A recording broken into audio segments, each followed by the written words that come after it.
আলহামদুলিল্লাহ, সৌদি প্রবাসী ভাইদের জন্য আরেকটি সুসংবাদ। শুনতে অবিশ্বাস হলো, এটাই বাস্তব। ঘটনাটি হয়তো আরো পুরাতন ছিল, কিন্তু আজকে বর্তমানে দেখলাম ব্যাপকভাবে ফেসবুক সোশ্যাল মিডিয়ার মধ্যে প্রচার হচ্ছে। আসলে এটাই সত্য। সৌদি আরবে যাদের দালাল অথবা কোম্পানি কফিল ফাস্টফুড দিচ্ছে না, জোরপূর্বক ভাবে আপনার ফাস্টফুড আটকিয়ে দিচ্ছি। এখন কথা হচ্ছে এই ফাস্টফুডটা কিভাবে উদ্ধার করবে। আপনি বৈধ হন অবৈধ হন, এটা সাবজেক্ট না। যদি আপনার ফাস্টফুড আটকিয়ে দিচ্ছে এরকম কোনো তথ্য অভিযোগ পাওয়া যায়, তাহলে সৌদি পুলিশের সাথে দ্রুত যোগাযোগ করুন।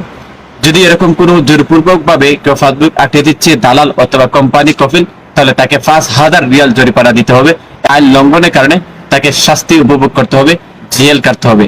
তাহলে প্রবাসী ভাইরা আর চিন্তিত না, ফাস্টফুড আটকে দিচ্ছে, দ্রুত সৌদি পুলিশের সাথে যোগাযোগ করবেন। আরেকটি বিষয় মনে রাখবেন, কার কার ফাস্টফুড রয়েছে হাতের মধ্যে আমাকে একটু জানান।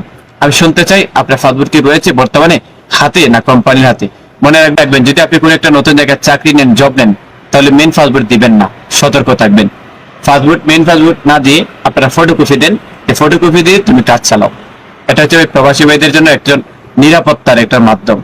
সৌদি প্রবাসী ভাইদের জন্য আরেকটি সুসংবাদ, ভিডিওটা সবাই শেয়ার দেন, যেন প্রত্যেকটা মানুষ শ্রমিকের কাছে এই সংবাদটুকু পৌঁছে যায়।